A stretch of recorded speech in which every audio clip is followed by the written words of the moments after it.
I'm Lama Tantrapa, and today Derek Loud is joining me.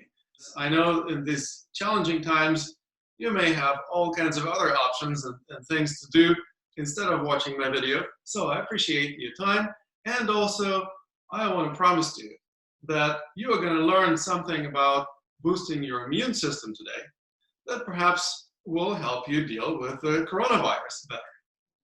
One of the obvious things that most people know about, but often don't put to good use, is that movement practices improve immunity. Now, how does movement practice improve immunity, and how would we want to move so that we would get maximum benefit? Well, for example, the way that Derek and I are standing right now already is better than sitting. Why is that? Well, we all have sedentary lifestyles, right, Derek? Yep, too much. Most of us have sedentary lifestyles, and not going to work, not socializing with people only makes things worse. It just simply reinforces the sedentary lifestyle for most of us, because most of us actually spend time sitting when we are at home. Well, the opportunity to just spend some time standing is already an improvement. Now, when we are standing up or sitting down, we're using our muscles. Just the fact that you are getting your butt up from the chair already engages you in a little bit of a movement, but that's not all. Yeah, like when you're standing, how do you stand? Well, there are better ways to stand, and there are not so great ways to stand. For example, if you stand slouching like this, it's not going to be a great benefit for immune system, and actually may even contribute to sadness or depression. Who wants that?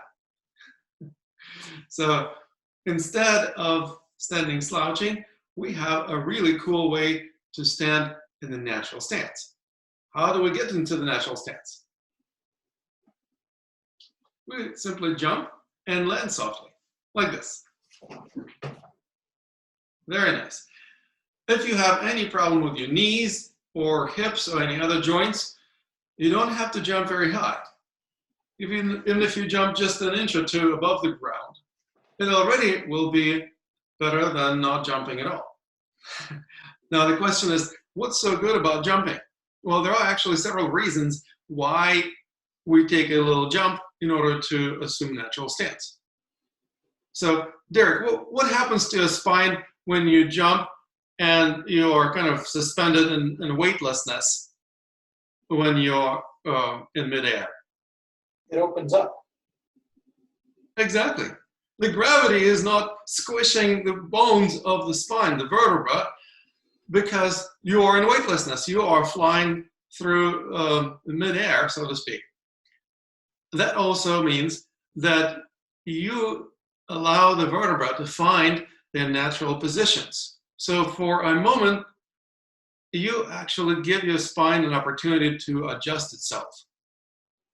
Now, if you have massive misalignments or need some chiropractic adjustments, maybe you will not experience perfect adjustment just by jumping and landing. But if you have minor misalignments, or you have some issues that simply relate to the discs between the vertebrae, for example, being squished unevenly on the right versus left side, the front versus the back, that may actually allow the discs to slide right between the vertebrae. And so by the time you land on the ground, you have already experienced a minor adjustment. But that is just the beginning.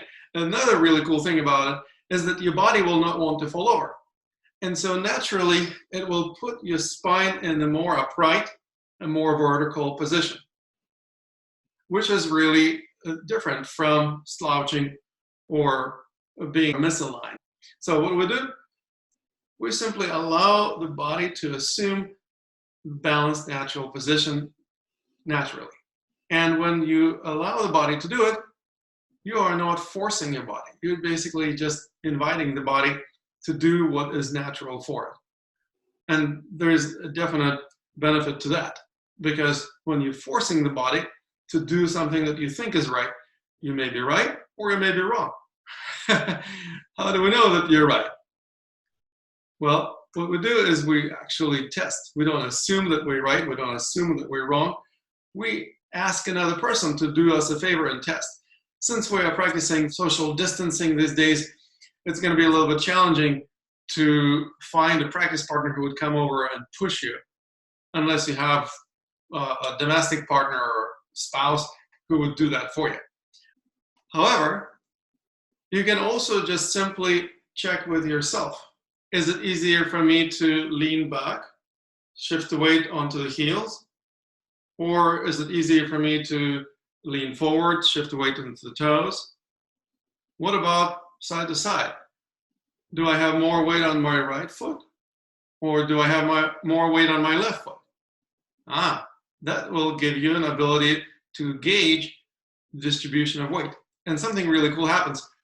When you jump and land softly, once again, it's more likely that your feet will find the natural position where they need to be so that you don't have to place them where you think they should go. And that actually means that it's more likely that they will be exactly where they need to be so that you would be at the maximum level of balance and stability. So, Derek, what do you think? Do you think our viewers would benefit from finding greater balance and stability in their lives? I think they should join us on the next class and try it for themselves. Exactly. Nothing like do it. Right. So how do we make it possible for everyone to join us for this class? We're actually going to have a Zoom meeting in which we can have up to 50 people, as far as I know. Up to 50 people can join us all at once, and we can see each other in real time. I can provide some suggestions, feedback, and most importantly, answer any questions. So let's see how we can explore a little bit how questions and answers work on Zoom. Derek, do you have any questions about anything related to natural I do, Lama. I mean, this posture feels great, but what does this have to do with my immune system? Great question. What does the immune system have to do with posture? When you are struggling against gravity, when you are resisting the gravity by tensing up the muscles because the bones aren't supporting you, the central nervous system is actually agitated. It's sending more signals to the muscles to contract, as compared to the relaxed natural stance, in which your central nervous system can be relatively relaxed and not agitated. Now, what does agitation have to do with immunity? Well, it has a great deal to do with immunity, because if your central nervous system is agitated, it actually sends more stress hormones into your bloodstream, such as epinephrine, noradrenaline, cortisol, and other stress hormones. When you have stress hormones, they ravage your immune system. They basically distract your immune system or make it less effective.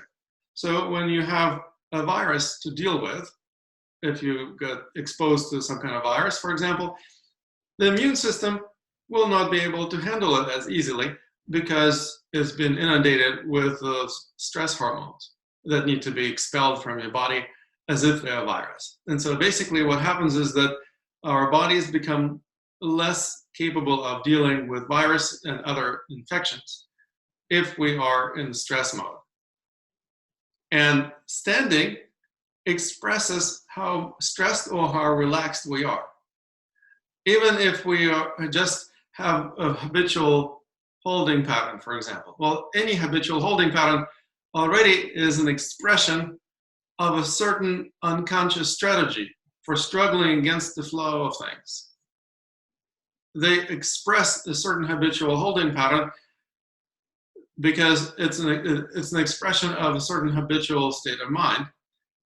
And if this state of mind is not particularly relaxed, so it's involved in struggling against the flow in one way or another, again, it means the central nervous system is agitated.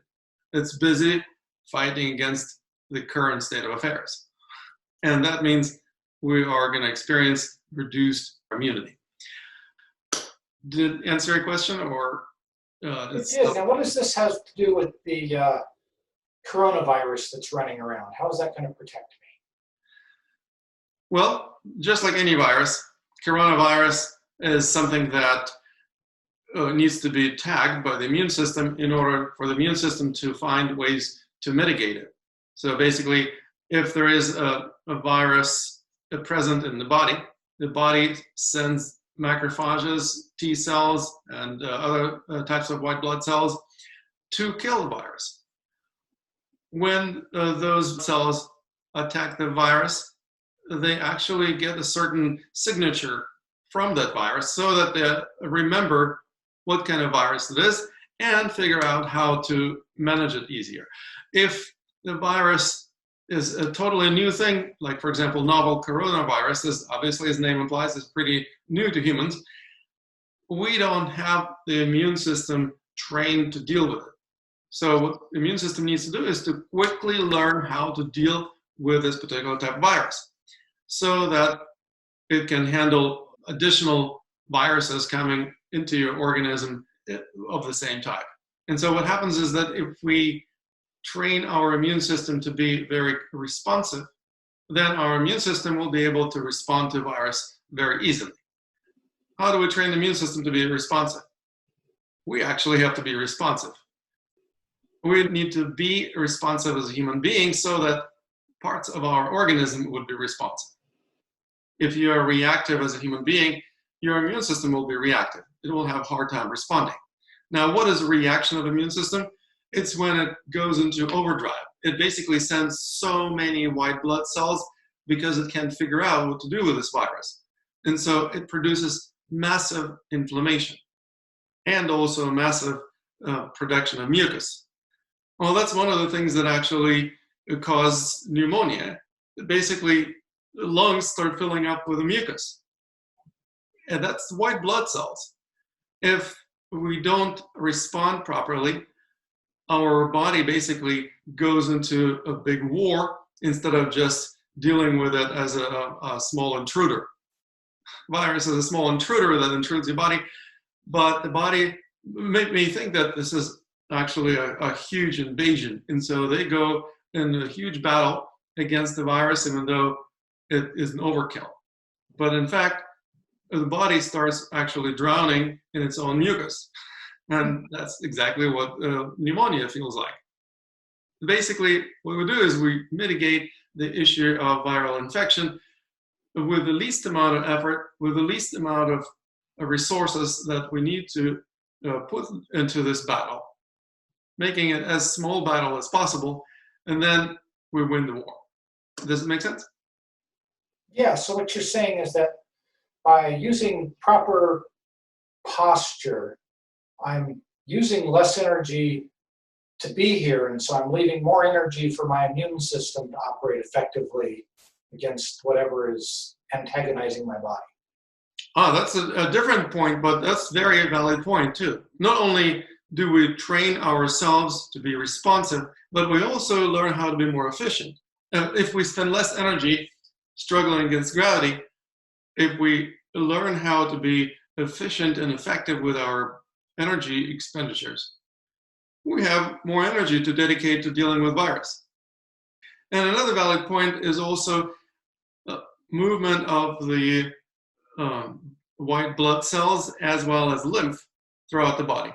The blood is being pumped by the heart all the time, but the lymph doesn't have a pump like heart. So it relies on contraction and relaxation of the muscles throughout the body.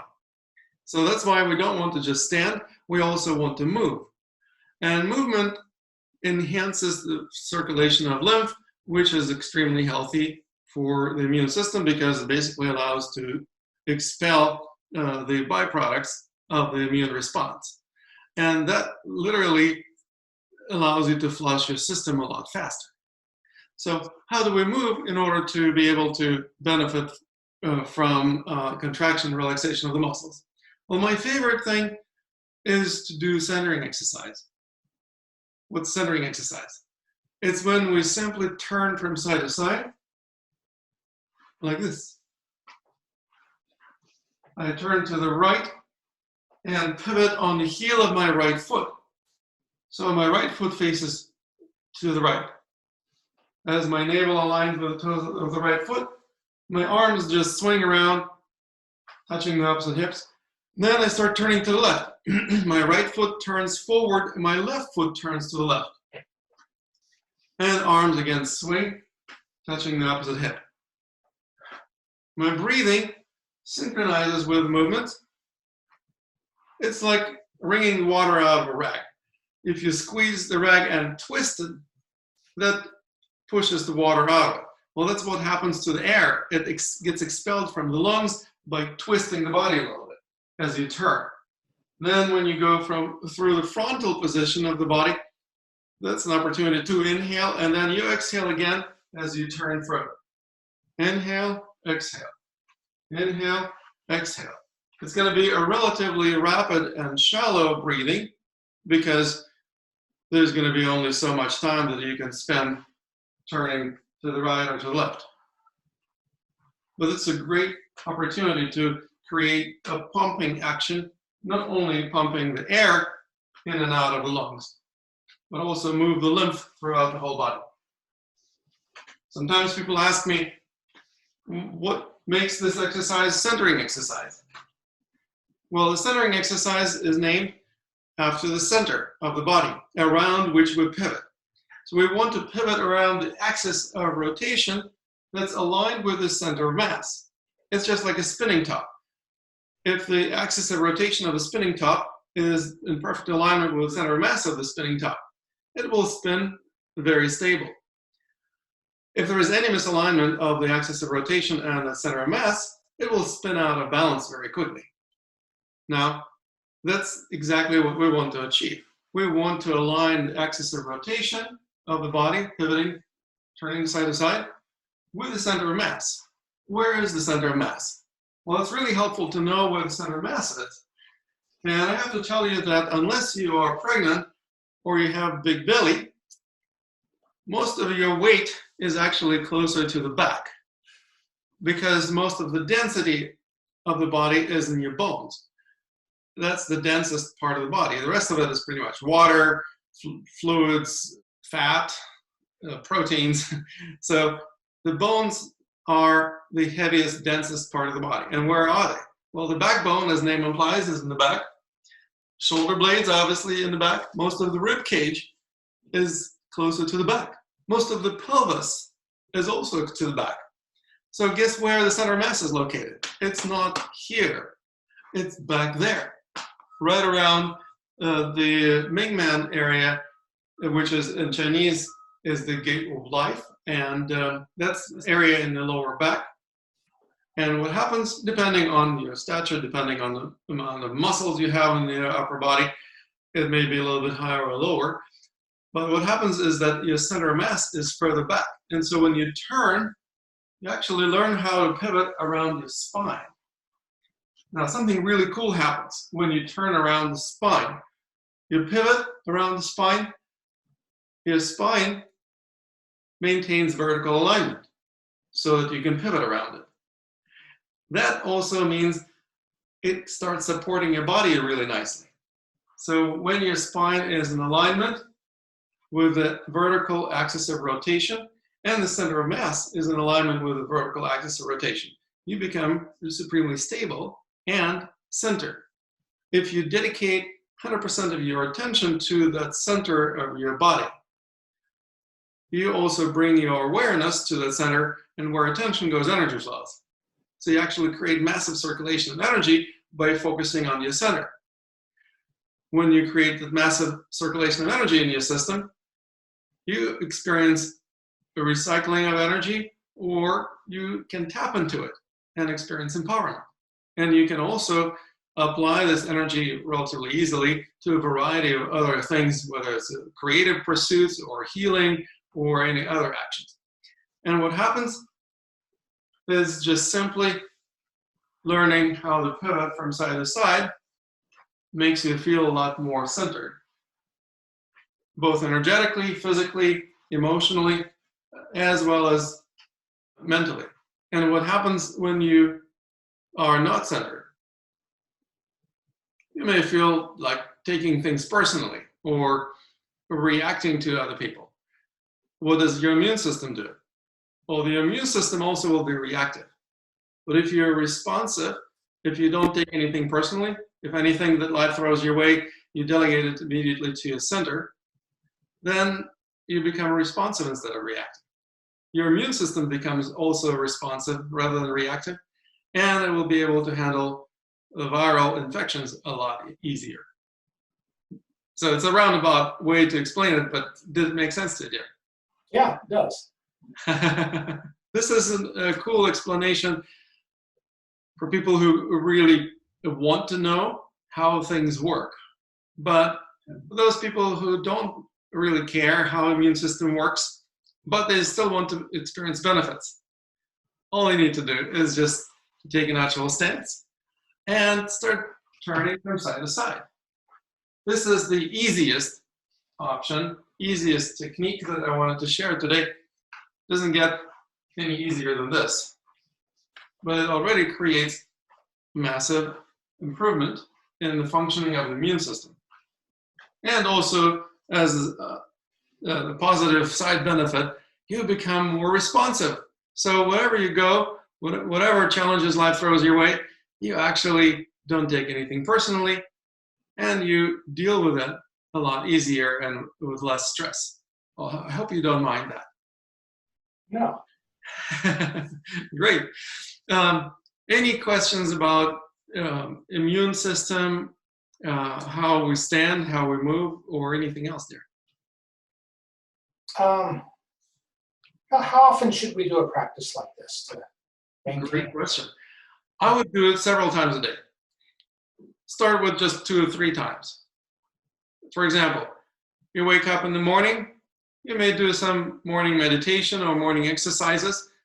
See if you can include this. If you start your morning exercises or morning meditation with this simple natural stance and centering exercise, turning from side to side. That already will set in motion a certain mental mechanism that essentially gives you momentum throughout the rest of the day. If you start the day centered, you can basically experience the day with much less stress. Now, if something happens in the middle of the day, for example, in the afternoon, you may do this exercise again. Just take another break, maybe for 5 minutes. Something that doesn't really require any more than 5 minutes of your time. If you want to, you can also do this practice in the evening. For example, if you are not currently going to work, or if you're working from home, you can basically complete your work schedule, and then what? Well, before you do some Netflix binging on TV series, this is a great thing to give your body an opportunity to boost the immune system and just simply move the lymph a little bit around your body. If something challenged you over the course of the day through your balance, this is also a great thing to do to get back into balance. And you also will probably have more restful and insightful dreams when you're sleeping at night if you go to bed relaxed and not stressed out. If you want to, you can add 1 or 2 or several additional sessions of this particular practice over the course of the day. If you do it 5 times a day, you will get more benefit than doing it just twice. But starting twice, maybe 3 times, is a great starting point because it's very doable, doesn't take a lot of time, and gives you immediate benefits. Make sense? Absolutely. Awesome. Now let me ask you, Lama. Yes.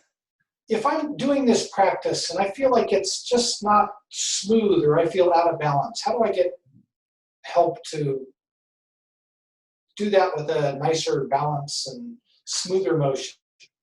One of the most popular mistakes about this movement is sinking into the back foot.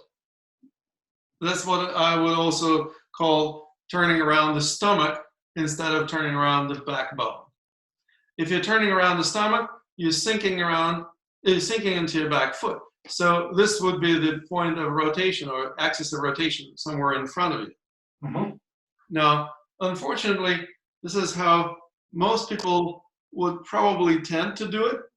That's why I put such emphasis on turning around the backbone. But it still is going to happen to some of us. We still are going to sink into the back foot. Well, there's an expression in the English language. You don't want to be caught in the back foot, whether it's in a fight or in the epidemic. So what we do is we learn how to not get caught on the back foot. Quite literally, don't shift the weight onto the back foot too much. Keep it about 50-50. Maybe even a little bit more, like 51% of your weight on the front foot. Now, which is the front foot? It's the foot that you're turning your navel to align with. When you turn your navel in the opposite direction, the other foot becomes the front foot. You don't want to sink into the back foot, just 50-51% of the weight onto the front foot. Basically keeps you from losing balance and stability. And the other thing is pivoting on the heel and dropping the toes down as soon as you turn to the left, drop. Then start turning to the right, lift the toes, drop. Lift the right toes, drop. So that is a different type of movement from what most people are used to. Most people tend to turn on the ball of the foot. Like if you're a golfer, for example, you probably know what that's like. You probably turn like this, or like that. Well, that's exactly the opposite from what we're trying to do. We are turning like so. Turning the foot, drop the toes. Turn the foot, drop the toes.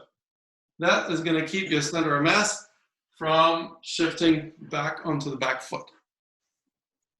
And also it allows the bone structure of your leg to support your weight. Instead of muscles, the bones start doing all the work. Now, how convenient is that? Because muscles are never as strong as bones. Bones are always going to perform the function of support better than muscles. Plus, muscles get tired and eventually get stiff and sore. And that disconnects us from the ground when we have stiffness in the muscles of the leg, because energy doesn't flow easily through tense tissues. And so we become less grounded. What we can do is we can keep the bones doing most of the work. And then we actually can experience not only the sense of centeredness, but also a sense of being more grounded. Being more grounded is actually something that I want to explain in much greater detail in our next class. So that's going to be something that I promise to go right into when we meet next time. That sounds great. Great. Now, to wrap up our little class, well, let me ask you, Derek, what would you say would be the most desirable thing for people to learn in the context of the current epidemic, or just simply because they don't have an opportunity to go to the gym or other places like yoga studio, dojo, whatever? I think right now staying healthy is really important so that we can slow the spread of this pandemic and go back to our normal lives. Yeah, isn't it interesting how often people put the health kind of on the back burner, or just don't pay as much attention to it, or take it for granted. And if something goes awry with health, well, they'll just take a pill or see a doctor, and that doctor will fix them. But with this epidemic, we actually have to reprioritize health, put it right up on top of the list of our priorities. And that also means that we start paying more attention to our health. We start taking charge of our own health. That also means that we have to take responsibility if we're keeping ourselves healthy. The doctors are not going to keep us healthy. The hospitals are not going to keep us healthy. If anything, probably they're going to get us more sick. So that's an amazing opportunity for all of us to finally get into that state of responsibility for our own health and well-being. And guess what? The responsibility and responsiveness go hand in hand. We were talking about how we want to be responsive rather than reactive.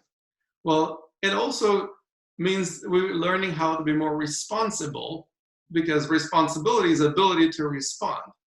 So in the roundabout way, we are coming back to the same principles, the principles of learning how to be more responsive, take responsibility for our own health, our own life, and also stop using our energy to struggle against gravity, because I don't think anyone is going to win against gravity. Gravity is always going to win, so we start using bones that don't take any energy to support us so that the muscles can relax. And when muscles relax, they conduct energy more freely. They don't impede the circulation of blood and lymph.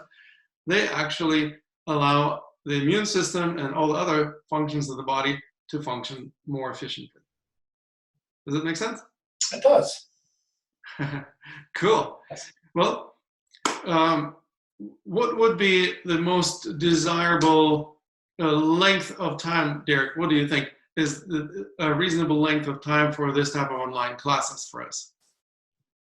You know, I think depending on how frequently they go and how many people we get in attendance, you know, half hour, 45 minutes is enough to give me some direction and some things to work on until the next meeting.